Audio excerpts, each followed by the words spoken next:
Hello everyone, എല്ലാവർക്കും സുഖം എന്ന് വിചാരിക്കുന്നു. നമുക്കിന്ന് ഫോണറ്റിക് സ്ക്രിപ്റ്റിനെ ഒന്ന് പരിചയപ്പെടാം. The other day we were discussing the classification of speech sounds.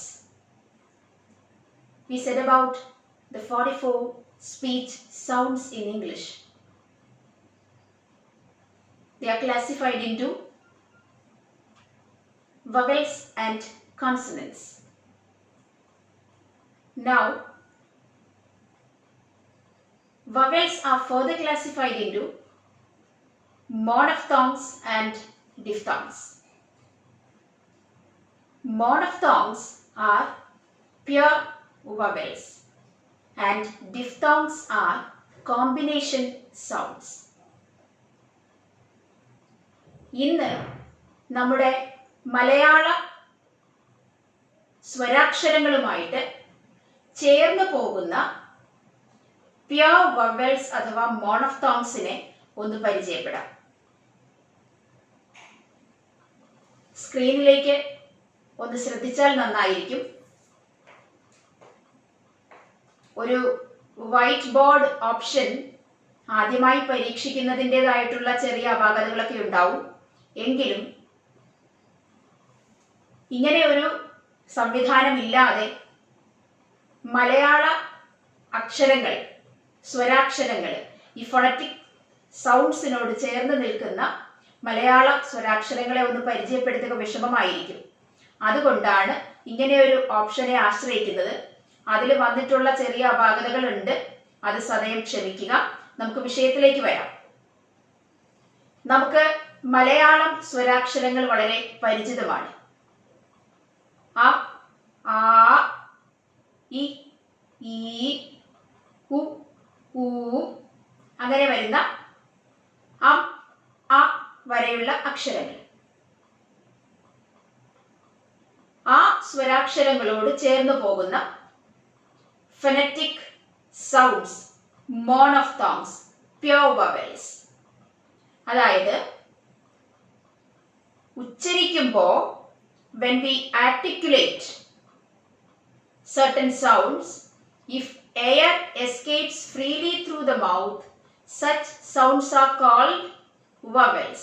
That's what we learned the other day. ചില വാക്കുകൾ ഉച്ചരിക്കുമ്പോൾ, ചില സ്വരങ്ങൾ ഉച്ചരിക്കുമ്പോൾ തട്ടും തടവുമില്ലാതെ, യാതൊരു തടസ്സവുമില്ലാതെ വായിലൂടെ വായുപ്രവാഹം സാധ്യമാവുകയാണെങ്കിൽ അത്തരം ശബ്ദങ്ങളെ നമ്മൾ വവൽസ് എന്ന് വിളിക്കുന്നു. ഈ വവൽസിനെ നമ്മൾ രണ്ടായിട്ട് തിരിക്കുന്നു: pure vowels, combination sounds. Pure vowels 12 എണ്ണം, കോമ്പിനേഷൻ സൗണ്ട്സ് 8 എണ്ണം. അതില് പ്യുർ വവൽസ് അഥവാ മോണോഫ്തോങ്സ് എന്ന് വിളിക്കുന്ന ആ ആദ്യത്തെ 12 അക്ഷരങ്ങളെയും അവയോട് ചേർന്ന് വരുന്ന മലയാളം സ്വരാക്ഷരങ്ങളെയുമാണ് ഈ സ്ക്രീനിലൂടെ പരിചയപ്പെടുത്തുന്നത്. ആ, ആദ്യം നിങ്ങൾ കാണുന്ന ആ അക്ഷരം മലയാള സ്വരാക്ഷരം അ എന്ന ശബ്ദം ഉച്ചരിക്കുന്നതിന് നമ്മൾ എഴുതുന്ന ഫോണറ്റിക് സ്ക്രിപ്റ്റ് ആണ്. രണ്ടാമത്തേത് നമ്മൾ ഇംഗ്ലീഷ് അക്ഷരമാലയിലെ എ എന്ന അക്ഷരം എഴുതുന്നത് പോലെ എഴുതിയിട്ട് ഒരു കോളൻ കൂടി ആഡ് ചെയ്യുന്ന ആ ഒരു രീതിയിൽ എഴുതുന്ന ആ സ്ക്രിപ്റ്റ് ആ എന്ന് നമ്മൾ നീട്ടി ഉച്ചരിക്കുന്നതിനെ സൂചിപ്പിക്കുന്നു. ഇംഗ്ലീഷ് അക്ഷരമാലയിലെ ക്യാപിറ്റൽ ലെറ്റർ ഐ എഴുതുന്നത് പോലെ നമ്മൾ എഴുതുന്നത് സൗണ്ട് ഇ എന്ന ശബ്ദത്തെയാണ് സൂചിപ്പിക്കുക. ഇപ്പൊ ആദ്യം പറഞ്ഞ ആ, കപ്പ്, അപ്പ് എന്നൊക്കെയുള്ള വാക്കുകൾ നമ്മൾ ഉച്ചരിക്കുമ്പോൾ വരുന്ന ആ സൗണ്ടിനെ ദ്യോതിപ്പിക്കാനാണ് നമ്മൾ ഈ സ്ക്രിപ്റ്റ് ഉപയോഗിക്കുക. സ്റ്റാർട്ട്, ഫാസ്റ്റ് എന്നൊക്കെ പറയുമ്പോൾ വരുന്ന, നമ്മൾ പുറപ്പെടുവിക്കുന്ന ആ സൗണ്ടിനെ ദ്യോതിപ്പിക്കുന്നതാണ് രണ്ടാമത്തെ സ്ക്രിപ്റ്റ്. മൂന്നാമത്തേത് ഇ. നേരത്തെ ഞാൻ പറഞ്ഞ ഇംഗ്ലീഷ് അക്ഷരമാലയിലെ ക്യാപിറ്റൽ ലെറ്റർ ഐ എഴുതുന്നത് പോലെ നമ്മൾ എഴുതുന്ന ആ സ്ക്രിപ്റ്റ് ഈ സൗണ്ടിനെ പ്രതിനിധാനം ചെയ്യാൻ ഉപയോഗിക്കുന്നു. ഇങ്ക്, തിങ്ക് എന്നൊക്കെ നമ്മൾ പറയുന്ന ആ വാക്കുകളിൽ വരുന്ന ഈ ശബ്ദം.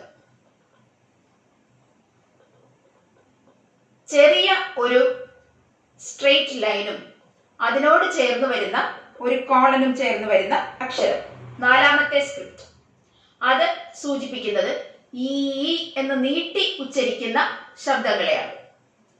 ഈറ്റ്, കീപ് എന്നൊക്കെ പറയുന്നു. ദെൻ ഉ,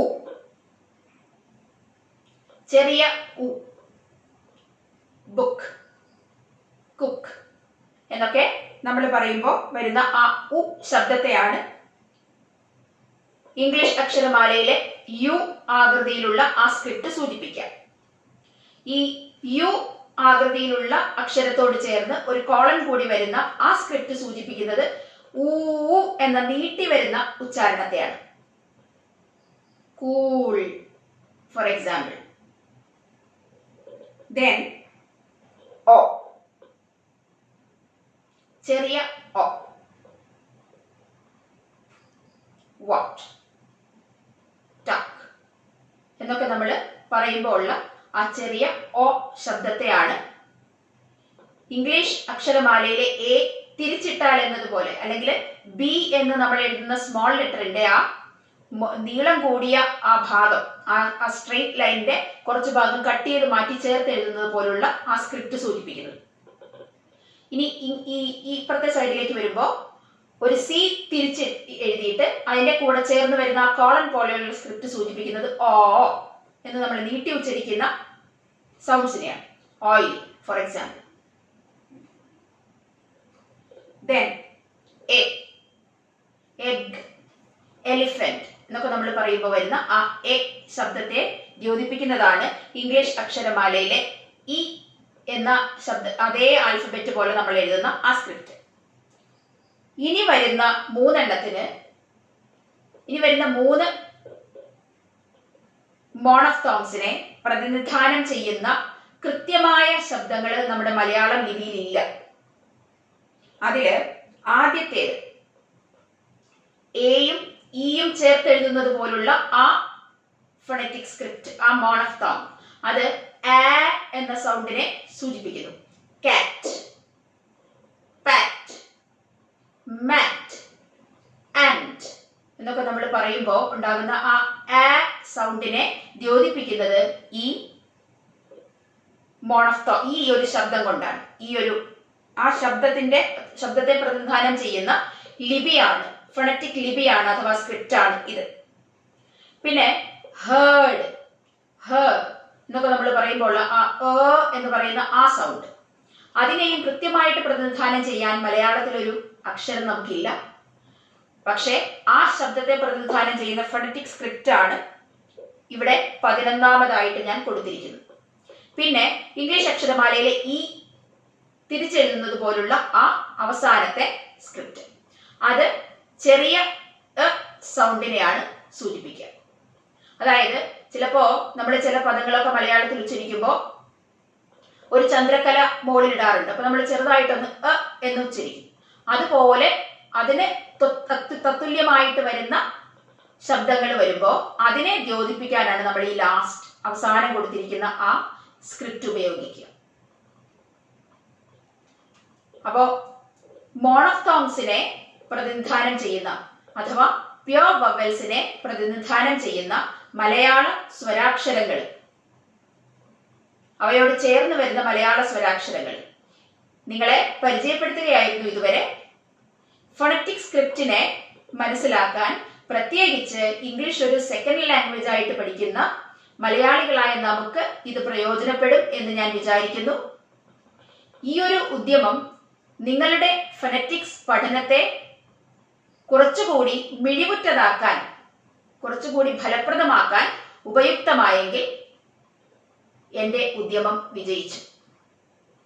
വീണ്ടും മറ്റു ശബ്ദങ്ങൾ പരിചയപ്പെടാം ഇനി വരുന്ന എപ്പിസോഡുകളിൽ. അതുവരെ സുരക്ഷിതരായിരിക്കുക, സന്തോഷമായിരിക്കുക. Thank you so much.